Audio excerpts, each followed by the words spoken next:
দেশের অর্থনীতির আকার খুব একটা বড় না হলেও রাজনৈতিক বিবেচনায় বেড়েছে ব্যাংকের সংখ্যা। 17 কোটি মানুষের জন্য রয়েছে 61টি ব্যাংক, যেখানে প্রায় 130 কোটি মানুষের দেশ ভারতে রয়েছে মাত্র 34টি। পার্শ্ববর্তী অন্যান্য দেশগুলোর চিত্রও প্রায় একই রকম। অথচ বাংলাদেশে গত এক দশকে দেওয়া হয়েছে 9টি নতুন ব্যাংকের অনুমোদন, যা সরকারের জন্য গলার কাঁটা হয়ে দাঁড়িয়েছে। অর্থনীতিবিদরা বলছেন, সংকট সমাধানে ব্যাংকের সংখ্যা কমিয়ে আনতে কঠোর সিদ্ধান্ত নিতে হবে কেন্দ্রীয় ব্যাংকে। আরও জানাচ্ছেন নাইম কামাল।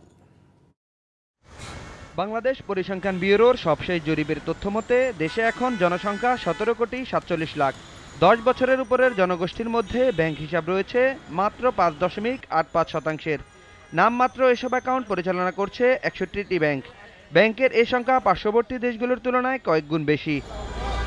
বিশ্বব্যাংকের তথ্য বলছে, প্রায় 130 কোটি মানুষের দেশ ভারতে সরকারি বেসরকারি মিলিয়ে ব্যাংক রয়েছে 34টি। পাকিস্তানে ব্যাংকের সংখ্যা বাংলাদেশের তুলনায় অর্ধেকেরও কম। থাইল্যান্ডে ব্যাংকের সংখ্যা 18টি, শ্রীলঙ্কা এ সংখ্যা মাত্র 13টি। প্রায় $500 মিলিয়ন জিডিপির নাইজেরিয়ায় ব্যাংক রয়েছে মাত্র 22টি।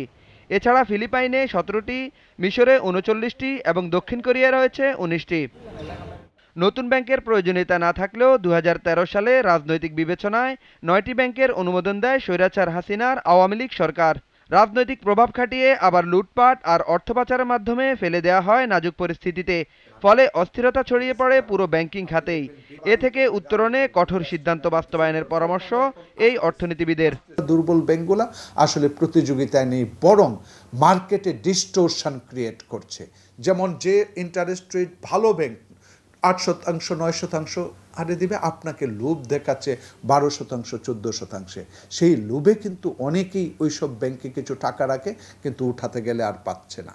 এখন প্রশ্ন হচ্ছে, সমস্ত বিষয়গুলা অ্যাড্রেস করাটা হচ্ছে কিভাবে করা হবে, তার জন্যই কিন্তু একটা মাস্টার প্ল্যান দরকার। দেশের অর্থনৈতিক কর্মকাণ্ডের 90%ই ব্যাংক নির্ভর। তবে অর্থনীতিতে 1 ডজনেরও বেশি ব্যাংক যুক্ত হলেও দেশের জিডিপি প্রবৃদ্ধির সঙ্গে সামঞ্জস্য রেখে ব্যাংক খাতের সম্পদ বড় হতে পারেনি। সংকট থেকে উত্তরণ সম্ভব নয় এমন ব্যাংক বন্ধে বাংলাদেশ ব্যাংকের কঠোর হওয়ার পরামর্শ অর্থনীতিবিদদের। বোর্ড ডিরেক্টরসরা নামে বেনামে এই সমস্ত লোন নিয়েছেন, তার বিরুদ্ধে জামানত ঠিক মতো নেওয়া হয়নি, ভ্যালুয়েশন ঠিক মতো হয়নি। বিভিন্ন কারণে আমরা দেখতে পাচ্ছি যে এই সমস্ত লোনগুলো আদায়যোগ্য অধিকাংশ ক্ষেত্রেই না। বাংলাদেশের মতো ক্ষুদ্র অর্থনীতির দেশে 62টি ব্যাংকের কোনো প্রয়োজন নেই।